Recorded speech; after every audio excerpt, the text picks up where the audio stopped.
السلام علیکم ورحمۃ اللہ وبرکاتہ۔ ناظرین کرام، گیہوں کی فصل تیار ہو چکی ہے اور بہت سے ایسی ویڈیوز آ رہے ہیں کہ کسانوں کی کمائی اور کسانوں کا مال، خون پسینے سے محنت کی ہوئی فصل جل کر تباہ ہو جاتی ہے۔ ایسے ماحول میں ہمیں اس تباہی سے بچانا چاہیے اور بچانے کی فکر کرنی چاہیے کہ کون سا طریقہ اپنایا جائے کہ ہمارا گیہوں بچ جائے، ہمارا مال بچ جائے، آزمائش سے ہم بچ سکیں، کون سا طریقہ اپنایا جائے۔ حضرات گرامی، آج میں کچھ طریقے آپ کے سامنے ذکر کروں گا کہ اگر اس طریقے پر اور ہم سب لوگوں نے اس پر عمل کیا تو انشاءاللہ تبارک و تعالی آپ کا گیہوں اور آپ کی فصل تباہ نہیں ہوگی، آپ کا گیہوں جلے گا نہیں، جلنے سے بچ جائے گا۔ لہذا آپ کے سامنے چند چیزیں قرآن اور حدیث کی روشنی میں پیش کرنے والا ہوں۔ بہت ہی زیادہ غور کرنے کی بات ہے، غور کریں، اس کو اہمیت دیں اور اس پر عمل کریں۔ سب سے پہلی چیز یہ ہے کہ ہمیں مال کو طاہر اور پاک رکھنا چاہیے، اور اس کا طریقہ کیا ہے؟ اپنے مال کو، اپنے گیہوں کو، اپنے مال و اسباب کو پاک رکھنا چاہیے۔ کیسے پاک رکھیں گے؟ فلما انزلت جعلہ اللہ طہرا للاموال، بخاری شریف کی حدیث ہے، حدیث نمبر 1404 کہ جب زکوٰۃ کی آیت نازل ہوئی تو اللہ تعالیٰ نے اس زکوٰۃ کو مال کی پاکیزگی بنا دی۔ لہذا زکوٰۃ ادا کریں، مال کے اندر، گیہوں کے اندر عشر نکالیں، اور اسی طرح سے اپنے اجناس کے اندر گیہوں ہو، دھان ہو اور دیگر فصل ہو، اس کے اندر عشر نکالیں، زکوٰۃ نکالیں۔ جب آپ زکوٰۃ نکالیں گے تو آپ کا مال طاہر ہو جائے گا، آپ کا مال پاک ہو جائے گا، اور پاک جب چیز ہوتی ہے تو اللہ تبارک و تعالیٰ پاک ہے، ان اللہ طیب یحب الطیب، اور پاکیزگی کو اللہ تبارک و تعالیٰ پسند کرتا ہے۔ ایک چیز ہو گئی۔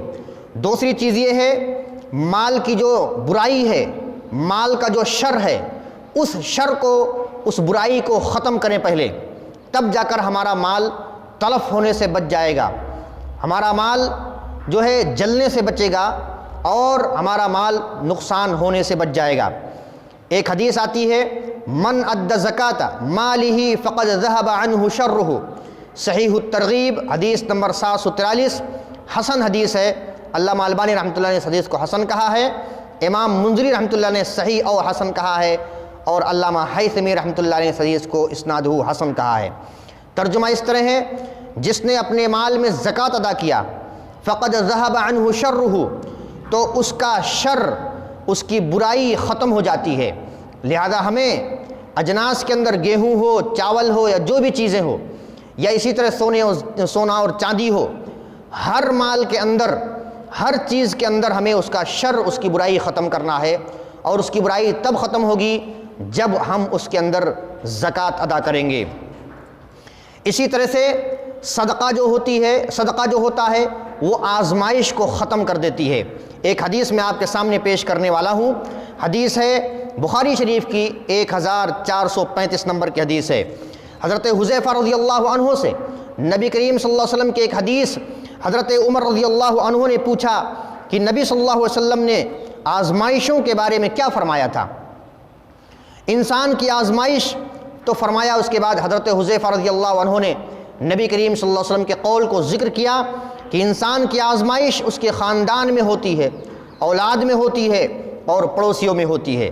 یعنی اس آپ کے خاندان میں کوئی بھی آزمائش آ سکتی ہے، اور وہ آزمائش دھان کا جلنا، گیہوں کا جلنا، آپ کے اموال کو ختم کر دینا، اور اس مال کو جو ہے، اس مال کے اندر نقصان پیدا کرنا، یہ ساری چیزیں آزمائش ہو سکتی ہیں۔ تو فرماتے ہیں اس کو ختم کیسے کریں گے؟ نماز کے ذریعے اس کو ختم کریں گے، صدقہ کے ذریعے ختم کریں گے، نیکی کے باتوں کو حکم کرنا اور برائیوں سے روکنا، ان باتوں کے ذریعے سے، اس پر عمل کرنے کے ذریعے سے آزمائش کا کفارہ یہ ساری چیزیں بن جاتی ہیں۔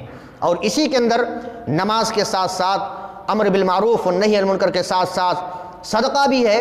لہذا ہمیں صدقہ نکالنا چاہیے اپنے گیہوں کے اندر، اپنے اجناس کے اندر، تب جا کر ہم مال کی حفاظت کر سکیں گے، اللہ تبارک و تعالیٰ کی مدد شامل حال اس کے اندر ہوگی۔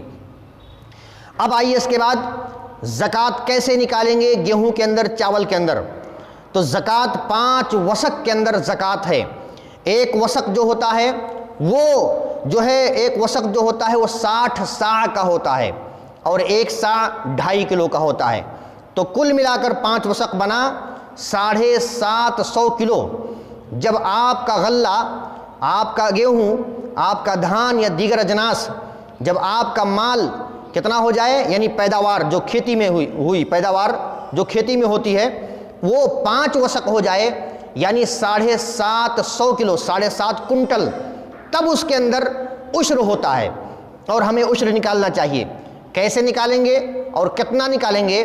اگر آپ نے سیراب کیا اسے، اپنے پانی سے، اپنی محنت سے سینچائی کی ہے، تو آپ 5% نکالیں گے، یعنی 100 کلو میں سے 5 کلو نکالیں گے۔ اور کب نکالیں گے؟ جب 750 کلو، 7.5 کنٹل ہو جائے گا، تب اس کے اندر زکوٰۃ فرض ہو جائے گی۔ اسی طرح سے اگر قدرتی پانی سے سیراب ہوا ہے، قدرتی پانی سے سینچا گیا ہے، تو اس کے اندر 10% نکالیں گے، یعنی 100 کلو کے اندر 10 کلو آپ زکوٰۃ نکالیں گے۔ جب آپ زکوٰۃ نکالیں گے تب آپ کا مال طاہر ہوگا، پاک ہوگا، پھر آپ کو نقصان نہیں ہوگا۔ اسی طرح سے جب آپ زکوٰۃ نکالیں گے تو وہ مال آپ کا، وہ گیہوں، وہ چاول، وہ دیگر اجناس آپ کا، اس کے اندر جو برائی ہے، جو شر ہے، وہ ختم ہو جائے گی۔ اور آزمائش، صدقہ اور زکوٰۃ کی وجہ سے آزمائش ختم ہو جاتی ہے، اللہ تبارک و تعالیٰ اس کے اندر آزمائش کو ختم کرتا ہے۔ لہذا اگر آپ اپنے گیہوں کو بچانا چاہتے ہیں، اپنے اجناس کو بچانا چاہتے ہیں، یا دیگر مال کو تلف ہونے سے بچانا چاہتے ہیں، تو ہمیں چاہیے اس مال کے اندر جب زکوٰۃ ادا کرنے کے لائق ہو جائے تو اس کے اندر زکوٰۃ ادا کریں، جتنا اللہ اس کے رسول صلی اللہ علیہ وسلم نے فرمایا ہے۔ لیکن گیہوں کے سلسلے میں اگر دیکھا جائے تو 7.5 کنٹل جب ہو جائے اس کے بعد زکوٰۃ فرض ہو جاتی ہے، اور اگر نہیں اس سے کم ہوتا ہے تو بھی ہم صدقہ و خیرات کر سکتے ہیں نیکی حاصل کرنے کے لیے۔ اور اسی طرح سے ہم اس کے اندر سے 5% اگر اپنی محنت سے آپ نے سیراب کیا ہے تو 5% نکالیں، اور اگر قدرتی پانی سے سیراب ہوا ہے تو 10% نکالیں۔ یہ ساری چیزیں کریں گے تو مال کی شر اور اس کے اندر سے جو برائی ہوتی ہے وہ ختم ہو جائے گی، مال ہمارا طاہر اور پاک ہو جائے گا، اور نقصان ہونے سے ہم بچ جائیں گے انشاءاللہ تبارک و تعالی۔ اللہ تبارک و تعالی ہمیں زکوٰۃ و صدقات کرنے کی توفیق عطا فرمائے۔ والسلام علیکم ورحمۃ اللہ وبرکاتہ۔